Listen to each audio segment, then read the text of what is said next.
रहीम। अस्सलामु अलैकुम। दुबई ने दोबारा से वो स्कीम शुरू की जो पिछले साल शुरू की थी।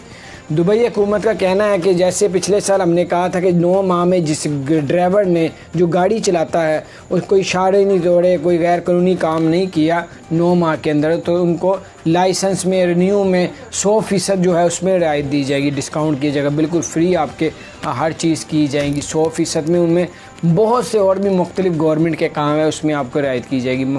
तो ये बहुत बड़ी ख़बर थी, मैंने कहा आपके साथ शेयर करूं। पिछले साल 5,70,000 लोगों ने इससे फ़ायदा उठाया था, तो दोबारा से वो स्कीम शुरू कर दी गई है। मैंने कहा आपको तो पता होगा, आपको ये बातें थोड़ी सी सुन के आपको याद आ जाएगा, और आपने अगर 9 माह में कोई ऐसा काम नहीं किया तो फिर आप गवर्नमेंट से 100% उसमें रियायत और डिस्काउंट ले सकते हैं गवर्नमेंट के कामों में।